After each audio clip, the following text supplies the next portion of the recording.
Welcome to Medspectives, the podcast about health professionals, the stories of their practice, and the diverse perspectives into the world around us. I'm your host, Arvin Rajan, and in today's episode, we're joined by Aurora Shafer. When I started Medspectives, I was focused kind of on only the health professionals themselves, but I'm beginning to realize just how important it is to understand how diverse health perspectives can really be, coming from different people. Aurora's autistic and is also passionate about autism advocacy. I think she really presents a diverse health perspective that is universally known, but actually poorly understood. Throughout her childhood, she knew she was different, but despite going to multiple health professionals, she could never put a finger on exactly why. She interestingly only found out she was autistic in her sophomore year of high school. Aurora and I talk about her life and autism as a whole, some common misconceptions with it, and the shortcomings of society in accommodating autistics. We also talk about the controversy with certain autism advocacy organizations, as well as her own efforts to advocate through her role as the vice president of the Autistic Students Alliance, an autism advocacy organization for autistics by autistics. I really enjoyed having this conversation, and if you enjoy it too, be sure to like, comment, and subscribe here on YouTube, and check us out on anywhere you get your podcasts. On with the episode. Today I'm joined here with Aurora Shafer. How are you doing today, Aurora? I'm doing great. How are you? I'm fine. I'm good. Thank you so much for your time today. I'm really excited to have this conversation with you because, you're not technically a health professional, and that's kind of the traditional people that we usually interview on the show, but you have a really interesting perspective into medicine, and one that I think is kind of overlooked a lot, in mainstream media or talked about in the wrong ways, right? As an autistic person, right, I think you know a lot about the struggles and condition of autism itself that people kind of misunderstand. And I'm really excited to talk to you about what it really is and struggles that are behind that and the problems that society has with like accommodating autistic people. I want to start off by just generally explaining on like a very broad conceptual level, a great way of understanding autism. As stereotypical as it is, we don't like to do computer and STEM stereotypes because that's a whole nother autistic stereotype. But computer operating systems are a great way to explain autism. You've got Windows, you have the iOS system. They're both valid operating systems. There's nothing inherently wrong with either one, but they work differently. Certain programs work on one, certain programs work on another, and they're two separate but yet valid operating systems. And the same is true for neurotypicals and neurodiverse people, which would include autistics. We just have a different operating system, and societally, because it's different, it gains this negative connotation that isn't necessarily true. That being said, autism has certain deficits, and we have issues with certain things. But for the most part, when you look very in-depthly on those issues, a lot of the challenges that we face aren't necessarily because we're autistic, but because society doesn't accommodate to those needs that we have. And those accommodations are put more on us to accommodate. Right. And I think you say this really well. You say, I define disability based on the social model, which believes that disabled people are not disabled by their condition, but instead by society's refusal to accommodate their needs and provide the necessary services. So it's not even like the disability that's the problem. It's that society isn't providing the important or the needed accommodations to provide for the autistic population. Yes, there's this just giant misconception that most autistic people want to be cured, which, I mean, some do, and that's their decision, and they're allowed to think that, but most don't. Having a different way of thinking, it's not good or bad. It's just a different way of operating. And we don't need to be cured. We just need certain accommodations in life and in the workplace, and we just work differently. Right. And talking about autism in general, we usually think of it, right, as the spectrum, right? We think of like autism on a spectrum, and traditionally like we think of it on like a, I guess, less to more, which is like you were saying, completely inaccurate, right? It's more of a bigger concept. Can you elaborate on that? Yeah, well, the full name of it is autism spectrum disorder, which is completely valid. Autism is a spectrum, but by the time when it was invented, the meaning of it kind of got misinterpreted and has stayed that way over the years. People imagine it as this linear model that goes from low functioning, less autistic, low functioning, more autistic, to high functioning, less autistic, which isn't true. and is inherently discriminatory. A lot of issues arise from believing the model works that way. A lot of low functioning people that are labeled low functioning, their achievements and stuff like that are overlooked versus people that are labeled high functioning. A lot of their struggles are overlooked and they're unable to get the accommodations that they need. And they develop imposter syndrome with disabilities. I experienced that a lot as someone who was always labeled high functioning growing up and who wasn't diagnosed until much later in life. I definitely got to the point where I was like, I must be making this up. It just must be me. But actually, the spectrum is if you look more into the autistic community, a lot of people believe in the color wheel idea. And it goes from the center to the outside of the circle, from more apparent, less apparent to more apparent. And it divides it into slices based on autistic traits. We like to say traits instead of symptoms because symptoms it adds to this disease idea that autism isn't. So autistic traits, there's not really a standardized set for it, but specific traits could be things like communication, how you communicate your verbal ability, stimming, which I just want to explain really fast because a lot of people aren't familiar with that. Stimming is short for self-stimulatory behavior, and that's where a lot of the autism stereotype comes from. Stimming is a way that we use to sometimes express our emotions or to cope with the overwhelming world around us. That could be anything from playing with a fidget spinner to rocking back and forth, waving your arms in the air, anything like that. And it's just a very, very valuable coping tool that people sometimes just view as a behavior that needs to be eliminated. So stimming could be a category, any physical or comorbid conditions, and just pragmatic disorder-based things like that. Right. And so when you're talking about diagnosis earlier, when you're diagnosed with autism, how does that diagnosis happen? Like, because, like you said, there's multiple traits that are part of it. So how does that happen? Diagnosis can happen from a variety of different people. And I think I need to learn more about how other people are diagnosed. I was diagnosed in a different way, but I guess the more I'm reading it, it seems to be more common for most people. I'm going to start back with my childhood because it goes over a very long period of time. I grew up and I always knew that I was different. My parents knew that I was different and they took me to all these doctors and nobody could really tell them what it was. I went to basically every professional you could have been to that would have diagnosed me as autistic and nobody caught it. I went to occupational therapy. I went to speech language therapy. I went to other therapies I couldn't even name for you. In elementary school, and I got diagnosed with sensory processing disorder, which some people with autism have, but that was it. I went through elementary school, went through all these therapies, and it just kind of stopped. And I had accommodations in school, but everything that I had accommodating was based on just testing that they did, that they found things, but they didn't label anything. And then I moved through school. Everything was pretty, normal as it could be for me. I just always knew I was different, and there was something about that. And I got into high school. Freshman year went well, and then sophomore year just tanked. I went through this, I didn't know what at the time, but it's called an autistic burnout. And it was a very confusing time because it felt so awful, but also because I had no idea what was going on.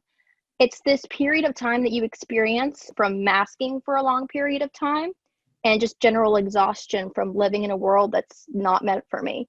I learned to mask from such an early age. Masking is covering up autistic traits and learning. It's kind of like acting a role in a character. You create this new identity, and from the people you see around you, you make this persona because you know that that's going to fit in more and you're going to be accepted more. So I had done that for so long that it had just caught up with me in high school, and I couldn't do anymore. I was exhausted. My grades slipped.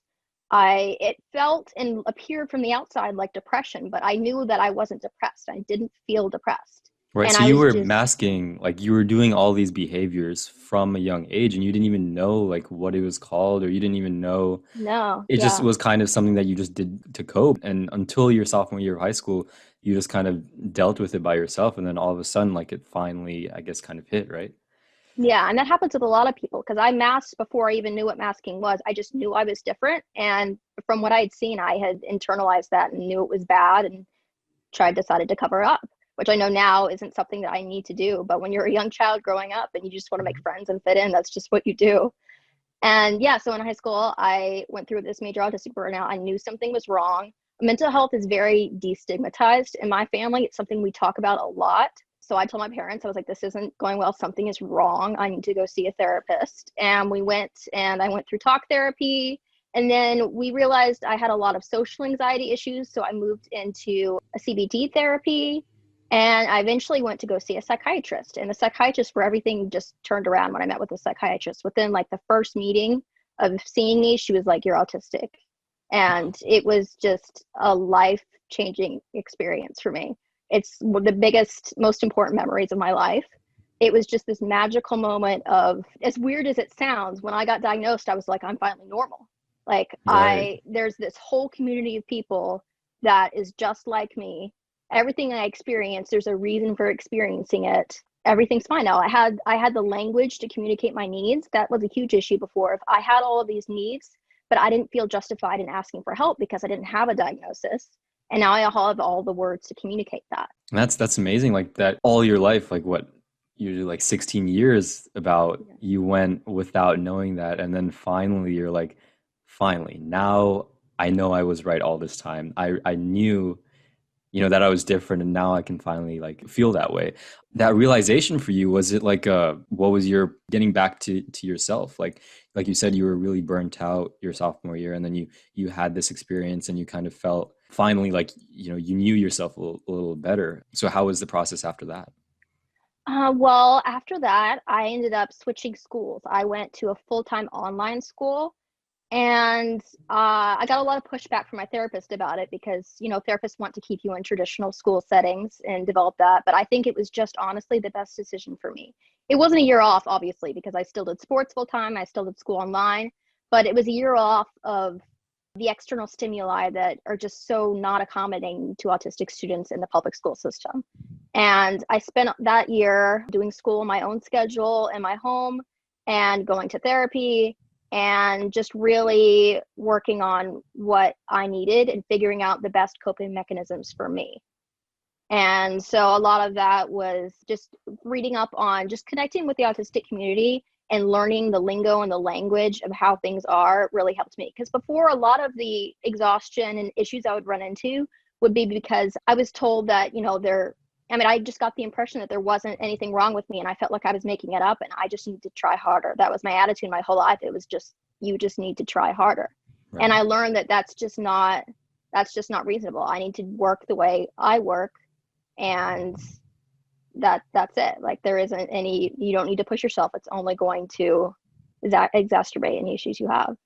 Right. And so And I going made the at transition my senior year back into traditional public school, and it was different, but I worked very hard on making sure that I did things the right way for me, and it was a good experience. That's great. And so that you would say that junior year of yours was kind of a time where you were able to get back to normal and get into a space where you're comfortable like going back into like another environment where it's like an environment that originally had stressed you out. Now you have the skills and techniques in order to, I guess, like cope with something like that, right?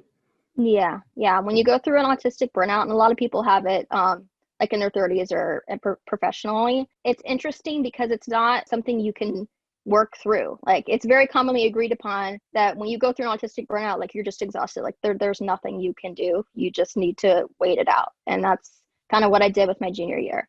Right. And when you were reading up on stuff, did you find like, you know, like mentors or people, that kind of had gone through what you've gone through in the sense where like you spent all these years of your life not knowing that you had autism, and then finally, you knew. Were there any other people that were in similar situations that kind of helped you with that process? Definitely. I find that a significant portion of autistic community, specifically on Instagram, is full of people who were diagnosed late like me and who have just such an interest in autism itself. Because, if you go so long, like I went 16 years without knowing anything, all of a sudden I have all this information. I'm super excited by it and I always want to talk about it. So that's a large portion of the community. And a lot of people, even like a lot of women and stuff, are diagnosed until like their 30s or their 40s. And that's very common as well. With that, I think you became an advocate, right, for autistic people and for the community as a whole. How has that process been, and how'd you get started on that? In a very funny turn of events, one of the traits of being autistic is having special interests. In the autistic community, we call them special interests. Just side commentary, in the medical community, it's called restricted interests, and it's a deficit. One of the many things that we have issue-wise with in terms of explaining autism. In the medical world, it's considered a deficit because you're very focused on a singular thing. In the autistic world, it's very celebrated to have a special interest. And it can be very beneficial because a lot of times, if you line up your special interest with your career path, you have a much higher quality of life and things like that. My special interest is autism itself, which is very funny. I've always been interested in the brain and how things work, and autism is a whole nother level of that. And so it's just such a special interest for me that when you have a special interest, you have to do things with it. Like, that's just, like, I spend hours reading about it and talking about it. And it was just bound to happen for me to be more, to do more advocating and post more on Instagram. And I just knew going into college that if there wasn't an organization that was advocating for autistics that was run by autistics, then I was going to start one. And Right. I met friends on campus who felt the same way as me, and we started the organization, the Autistic Students Alliance. Right. And how has that been? It's been amazing. Just coming to campus, there are a lot of autism organizations on campus, but they are all service-based organizations run by neurotypical people for neurotypical people. And we just wanted a group that we meet together, we support each other, we educate each other. We're foremost for autistic people, so we do career-based workshops and bring in professionals and things like that. But like me, a lot of the members are very passionate about educating other people about autism. So we do a lot of that as well. Right. And it's really interesting to hear about the idea of advocacy in general, right? Like, you're doing really, really important advocacy, but then there's groups that aren't, they're in the name of autism, they're kind of advocating for the wrong thing. And I think you've talked about this with the organization Autism Speaks, like with the large organization. It's one of the largest in the US, I think, work on autism and fund research and things like that. But they have a misconstrued goal, right? Like one that's not even supported by most autistics. Yes, I mean, I could talk about this forever, so I'll try to keep this shorter. Whenever you say autism, that's the first thing people think of. I think of the puzzle piece and that blue color. And if you talk to anybody who's an adult autistic, I guarantee you that they're going to tell you, please do not support this organization in any way. Autism Speaks, very ironically, does not speak really for autistic people because they don't involve autistic people in their board of directors, and they don't take the considerations of autistic people to heart. I mean, one example, they put out a survey that was just nationwide last year asking, do autistic people prefer person first or identity first language? I don't remember the specific percentage, but it was definitely above 90% of people answered saying they preferred identity first language. And then Autism Speaks continued to use person first language and decided not to transition. Wow. Identity first language is when you claim your disability, be it autism or any other disability really, as part of your identity. It means that just the same way you would claim, like, I'm a woman, I'm American, I'm autistic, they're all part of your identity, and there's no way that you can separate it from yourself. And it would be saying things like, I am autistic, I am disabled. If you use person first language, it's saying that your identity or your disability is not part of how you identify. It's not part of you, and it can be separated from who you are as a person. So that would be saying, like, person with autism, person with a disability. And that's all about how you identify. But a lot of autistic people, the majority of us, feel that autistic is an integral part of who we are as a person, and that it just cannot be separated from that. Right. And I think sometimes, like, I guess we assume the other way around. Like, we think that person first is, I guess, is the proper way. But, like, again, this is the problem with not getting the perspective, like, straight from the community, right? Because that, talking to anyone, like you said, most or the majority believe in identity first. Like, you believe in that's the best way to address. And so that's really interesting to hear that they ran a poll and then they just completely kind of ignored it and then just did the opposite thing. Wow. And it's interesting because person first language, it was created with the best of intentions of not defining somebody by their disability. But in this day and age, we've outgrown that. We've realized that it's okay to define somebody as their disability because being disabled isn't a bad thing. And when you say it's bad to define somebody as a disability, you're making the disability more taboo and viewed as more negative than it is. Right. And so like it's traditionally stigmatized like with that term, but now we're kind of trying to accept it more. And I think that kind of lends into the term neurodiversity that you were talking about, right? The concept where like it's okay to have different wiring, I guess, or different ways of thinking. Do you want to talk a little bit about that concept, the neurodiversity? So, neurodiversity, big word, basically just means that your brain works anything that's not neurotypical, the typical working system. Neurodiversity includes autism, but you don't necessarily have to be autistic to be neurodiverse. You could be ADHD, you could have Tourette, a multitude of different things. And it goes on the premise of you don't have a disease, it's just a different operating system. Kind of Right. like what I explained with the computers earlier. That's something that isn't as accepted, right? It feels like maybe these organizations like Autism Speaks are funding research to, I guess, change, like maybe change concept of like, or not accept this concept of people being different like that. Yeah, a lot of the research out there, I recently did a research project on autism for a anatomy class on speech and hearing sciences. So it was more language based, but I've read a lot of the research out there on autism, and it very much funding and everything is very centralized on finding a cure, which if you ask most autistic people, they will tell you straight up, it doesn't exist. There isn't a cure for autism, and we don't want one if there was. There isn't a cure because it's a different operating system and it's a multitude of genes and the way your brain is wired. There isn't a cure. And that's just how it is. And most of the research is done focusing on identifying it earlier on, and a little bit scary, but identifying it before you're born, which goes into the whole eugenics side of it that a lot of autistic people are afraid of. If we're able to identify autism before you're born, I mean, they Just could yeah, eliminate an entire neurotype of people. right. And then that's a whole nother ethical debate, right? That some people think Yeah. like, oh, it's for, the betterment of mankind, but then at the same time, like it's not okay. Like that's not what it should be. Hmm. So Um, research funding typically goes to, I mean, very, very young children. It will be hard for you to find a research study of autistic people that uses people above the age of 5. wow. And that's just not, I mean, it's very clear that the research that is being done is not being done to help autistic people. The research that should be done should be figuring out, working with autistic adults and people of all autistic people of all ages, and figuring out how to make better accommodations, doing research based on questions that autistic adults come up with. I have a multitude of like great research questions that I'd love answers to, but nobody wants to do studies on them. Right. And there's no funding to do those studies because all the Yeah. money is with like Autism Speaks. It's very concerning that people are, I don't know, so willing to fund an organization that isn't even taking like their community members' interest in mind. And I mean, that's just really scary. And the Um, lack of science that Autistic Speaks believes in as well. I mean, we've all heard about it, the whole vaccines cause right. autism. Yeah.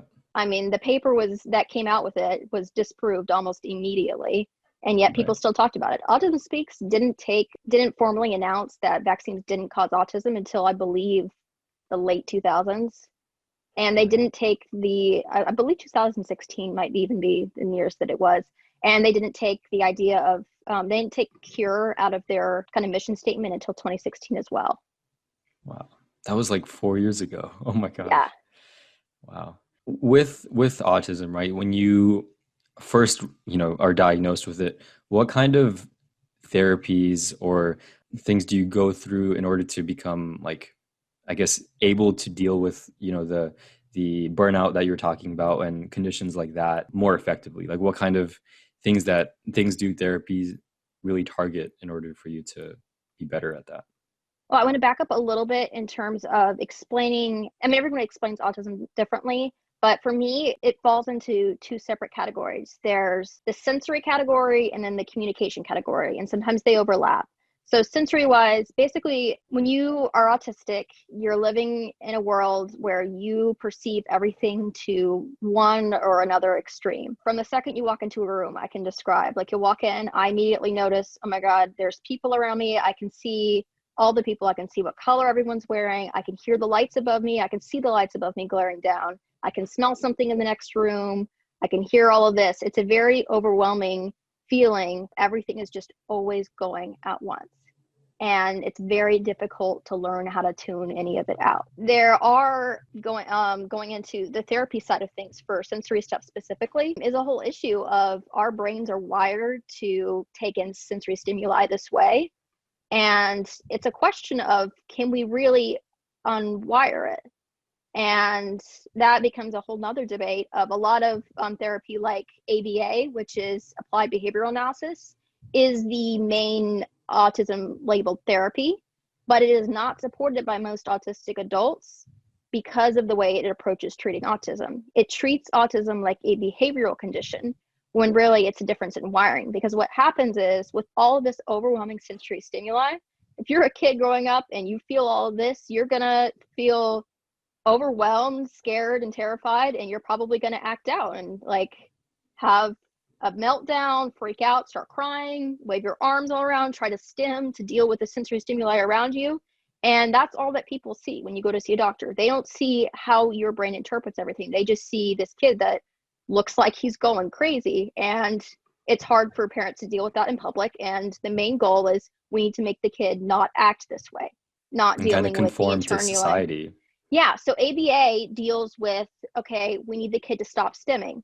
So what it does is it takes away all of the child's coping mechanisms for dealing with how sensory stimuli are coming in, and that doesn't help. All it tells the child is, we don't care how you feel with all the stimuli coming in, you just need to deal with it, and that's it. And you can't use any of these coping things that you usually use. And Wow. that's how a lot of autism therapy is approached. And it sounds crazy. It's like, how does this still happen nowadays? Right. It's because people don't talk about it. ABA was originally invented by the same person who invented conversion therapy for gay people. It was based on the exact same principles. And I can give my best guess as to why it's still in practice is because conversion therapy was done on people who were not disabled. They fought it and moved on. If you're doing ABA on typically young children who can't say no to anything, it's not going to ever become banned because they can't say anything. A 3-year-old can't say this is abusive. Like, Right. there's And so nothing they can do to fight it. coming out of a therapy like that, how are these kids? Like, I feel like it's a completely, I guess, Well, we're now in the day of traumatizing. age where most autistic people are the first round of autistic people are entering adulthood, and there are high levels of PTSD reported. Very high levels of PTSD reported of people going through these things. And it's very sad because this perpetuates a cycle of autistic people aren't listened to.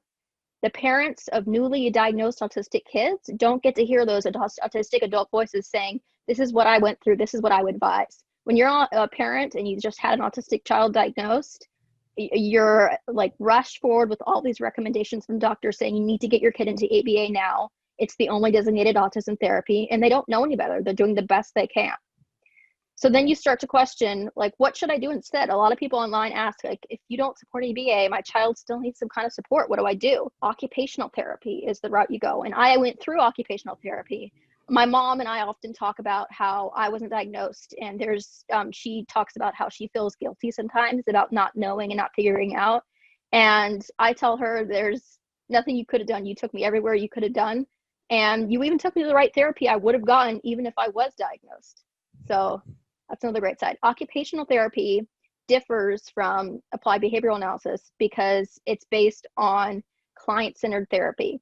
And it's all about giving you, looking at skills that you need in your daily life that you deal with and helping you make the right adaptations to achieve those goals that you want to achieve. And it's very internalized, figuring out, helping you do things that you do in your everyday life. Right. So it's not rewiring anything or trying to, it's just trying to understand how those wires are. Yeah. And then I just covered the sensory stuff. Moving into communication is a whole other side. People often talk about how autism is a communication disorder. That can range from being nonverbal to just simple social cues and pragmatic language. I've always been verbal, although during meltdown, shutdowns, or autistic burnouts, I will sometimes go semi-verbal, like I like to call, where it can be, I can't speak fully, but I can say yes or no. I can answer in short utterances, but beyond that, I can't do much communication. And so a lot of autistic people will go to SLPs to learn more about pragmatic disorders, or to learn more pragmatic language stuff like social cues, sarcasm, things like that. We basically, what I like to describe is, when you're autistic, communicating is like everyone else has this rule book, this magic rule book that they're born with, and you just don't have it. Like, you just have to figure it out as you go. It's like playing a video game where you have all the buttons, but you don't know what any of them do. And yeah, so it's very much like I have to remember. That's what makes communicating so difficult. When I'm communicating with somebody, I have to remember all of these things that other people don't give a second thought about. When I walk into a room, I have to be like, okay, this is how I position my body to show that I'm engaged in the conversation. I have to remember to make eye contact with people, even though it might be painful for me. That's another thing. Eye contact, it can be very distressing for autistic people. I do what I call the facial sweep. If I just sweep the perimeter of somebody's face to like make it look like I'm giving eye contact. And you just have to remember to do all these things that other people don't have to give a second focus to. Right. And I can imagine, especially having to do that before you even knew you had it, right? Like, you were doing these things, or trying to, cope with it before you even had the treatment. And I think, that's a thing that I really hope in the future, like, we're not going to have to see, right? Something where, like, we're going to be able to provide this kind of therapy for kids, like, when they see it. And I think that really makes me think about psychiatrists that said you had autism, right? Like, in your sophomore year. And I wonder, why could that not have been caught at a younger age? Like, I know every year we're required to do physicals to check on our general health, but is that physical even covering things that are important when you're not even taking into account something that affects you so dramatically, and something that you definitely should know about? And I don't know, it makes me question, like, are we really looking for the right things in kids as they're growing up, or are we even, like, paying attention to the conditions that they're in? Yeah, it's a very difficult thing to consider. In a lot of ways, I don't blame any of the professionals that didn't catch it earlier on, because Right. I recognize now that I masked so much as a child. So then you start to consider, well, why did I mask as a child? And it's difficult to think about, because I mean, I feel that I grew up in a very accepting home, and I don't think it came from anything home related. But I think we need to first address societally the judgment that we give people who act and communicate differently. I think that's the first thing you need to address. If people are treated to the point where they feel like they are different and need to conform, and they mask, they're not probably going to get diagnosed. And I Right. think also the criteria for diagnosing when you're autistic, I mean, I haven't read it over recently, but it talks about things that are very apparent. Autism is diagnosed from an external viewing of the behaviors you present. And a lot of people present these behaviors, but being autistic, first and foremost, is your brain working differently. And it's the way you perceive the world around you. And based on those perceptions, sometimes you exhibit behaviors as a result of them. And it's not viewed that way. So I think when you're doing diagnosing somebody who might be autistic, you need to focus less on the behaviors they're presenting and ask them meaningful questions about how their brain works, and ask them specific questions about how they process things. If somebody had asked me things like that, like, as silly as it is, I was afraid to flush the toilet as a kid because it was such an overwhelming sound Right. that just threw me off. And yeah, just there needs to be a change in the way we look at autism. It's not a Right. behavioral thing. It's just how your body and your mind works that sometimes creates behaviors. Right. Because you were saying earlier, it's diagnosed right now as observational, right? So, like, if the parent sees Yeah. anything, and it should shift into something that's just very casual with the child themselves, like, just asking easy questions like that. Because I feel like, that those questions can really be asked in like a 10-minute time frame at max, and you can have really conclusive information just from that interaction, I think. Hmm. Yeah. Yeah. This is just such like a interesting field to talk about, because of how big or how important it is, but how little it's talked about, right? And It's a very, yeah, interesting concept, because I've never met somebody who hadn't heard of autism, but everyone I talk to doesn't really know anything about it. It's this right, mythical phenomenon. Right. Like I remember in elementary school, like, there was fifth grade class, like there was one autistic student and, that he had like a special, like a teacher that came in and kind of like looked over him and kind of like a one-on-one thing. And looking back on it, I like, I wish like I had really, I guess, talked to him more. And I just kind of accepted it, right? I was like, oh, okay, yeah, he's autistic. And then end of story, that's kind of it. Like I didn't really like delve deeper into it. And I think that's something that I think would be really cool to see pushed more. I know there's a lot of programs nowadays like where they have like pairings like during like gym class or whatever, right? Like to make a better connection between, neurotypical people and autistic people. And that relationship I think ultimately will be really important in society because it will really destigmatize, right? And it'll really enable these like autistic community to be accepted, and Yeah, I feel think when you're like dealing with destigmatizing things and taboos, I mean, the best way to do it is when people are young and before they're set in their ways. I right. definitely think, I mean, there's so much wrong with the American education system. So this is just one thing that needs to be addressed of just starting earlier on. I think people should be required to take courses in high school and maybe even earlier on about people, disabled people, and it should be from the perspective of disabled people, and it should just be something that's talked about more and destigmatized earlier on. And especially with advocacy, like there's a lot of very passionate people like yourself talking about autism, and I think we just need more people listening, right? I think That that's is the whole issue. It's just a very, autism is a very weird community because once you get plugged in to the autism community of people who are actually autistic, you realize there are so many people. And it's puzzling to see that all of the major like autism organizations don't include autistic people, and they take up all of the listening space for people who are autistic. It's very odd when you think about it, comparing it towards other minority groups too, because it just doesn't happen in a lot of different areas.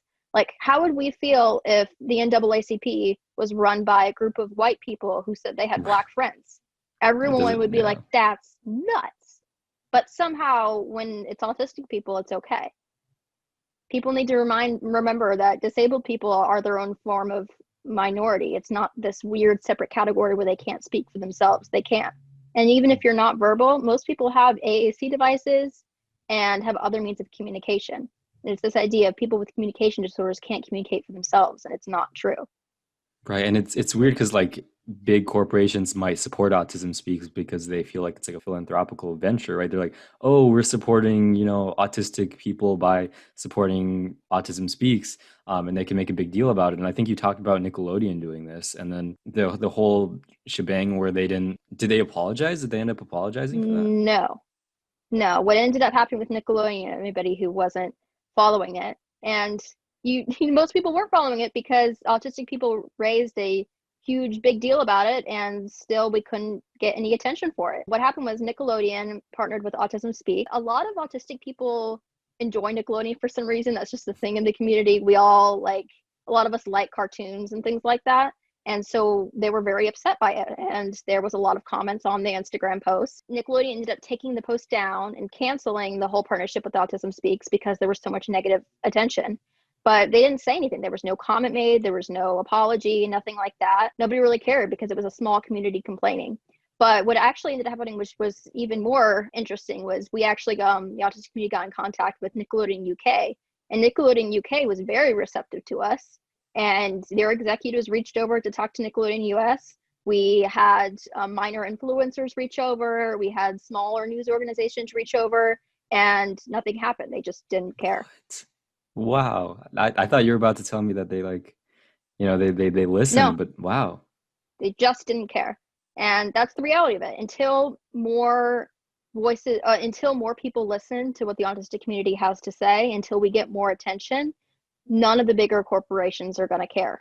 It's all about money for them. As soon as we make it an issue of them not making money because more people are boycotting, it's not going to change. I can't imagine that, like being such a big corporation and being so like blind or like not even like completely ignorant, I guess, like, right? Like you're not even like considering And it's the not as if viewpoint.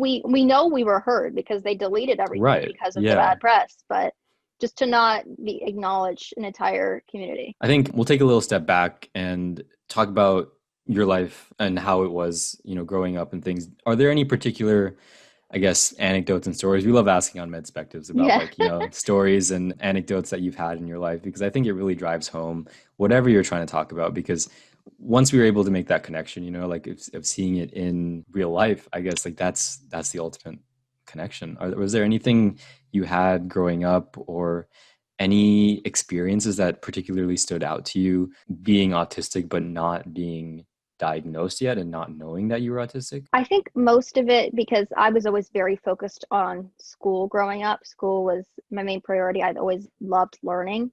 And that was where I had most of my issues of when I was in middle school in particular.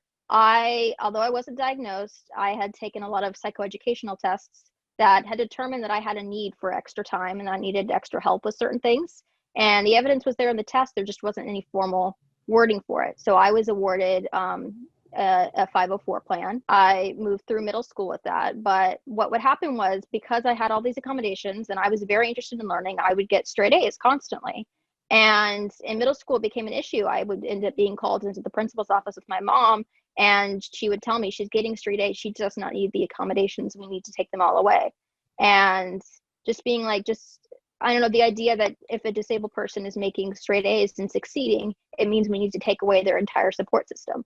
I mean, Right. I wanted to tell somebody, like, what do you think's going to happen when you take away my accommodations? I'm gonna Not plummet. do well. Right. And that was And yeah, okay. it just didn't make much sense. Yeah, that doesn't make sense to me because I think that means that the accommodation was working if you're making straight A's, right? And the fact that they wanted to take that away. Another experience you might have had after you knew you had autism, how was it, coming back to school, and how were people you encountered interacting with you? Like, did you feel like it was different or anything? Did you feel, I don't know, like they treated you differently? Just anything like that?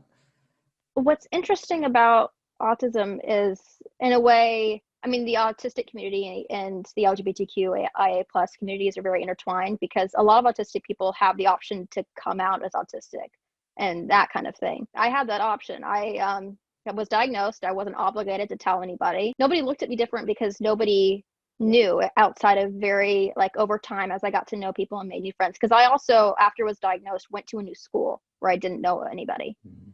And so it was a whole experience of once I got to know somebody, I would explain it to them and explain it in the right way. And I never had any problems. I've never been outwardly discriminated against for being autistic. And I know I'm very lucky because most people experience that, but I did not really have to deal with that. Talking about discrimination, just to understand the side too, did you talk to, anyone that was like unjustly discriminated against because of this? Do you know anyone that was? Not at that point. When I was in school, honestly, I didn't know any autistic people personally, just from what I'd seen on Instagram posts online and stuff like that. I never really got close to other autistic people until I moved to ECU and finally interacted with more autistic people in person. Aurora, thank you so much for your perspectives. This was an amazing conversation. And I think we really learned a lot about autism in general and the misconceptions about it. And I think, this is information that needs to get out there, right? Needs to get out there to the people that support, Autism Speaks, to actually understand the truth behind it, right? And I want to Um, quickly plug, if you're looking for other great organizations to support, you should support Autistic Self-Advocacy Network, ASAN. They are an organization nationally, completely run by autistic people, do amazing work. Over 90 something percent of their proceeds go directly towards supporting autistic people. that's awesome. And do you know like how on size comparison, like how much bigger like Autism Speaks is compared to that organization? Like just to see, Massively, just right? a massive level. And that, okay. Hopefully in the future we'll fix that one Yes. day. I really appreciate your advocacy that you do, and your posts on Instagram really taught me a lot about how it is, and this conversation as well. So definitely like keep that going. I think that's a very very potent thing that you can do to fight these misconceptions. So again, thank you so much for being on the show. Is there anything else you'd like to say before we close out? If you want to get more involved, I'm vice president of the Autistic Students Alliance. We started at ECU, but we're definitely fully digital and anybody can come to any of our meetings if you're interested. Our website is autisticstudentsalliance.com. Awesome. And did you want to just talk about like what you do in that organization real quick? Like, Sure. We meet Wednesday nights, and we do a multitude of different presentations. Our current workshop series we're doing is on careers. We had an openly autistic professional panel the other night, general advice for job interviews, since that's a whole nother thing autistic people have to learn how to do with resumes and things like that. I've done presentations on autism in the media and that portrayal, just generally educating neurotypicals on autistic culture and things like that. A broad range of things that are always very interesting to listen in on. awesome. Well, thank you, Aurora. I'll let you go now. But again, thank you so much for coming out today. Thank you for having me.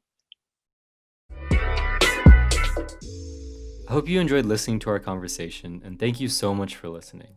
If you love Medspectives, be sure to follow us on Spotify, drop us a review on Apple Podcasts, and share this podcast with your friends. It really helps us grow, and I'd really appreciate it. Thank you so much, and I'll see you next Monday.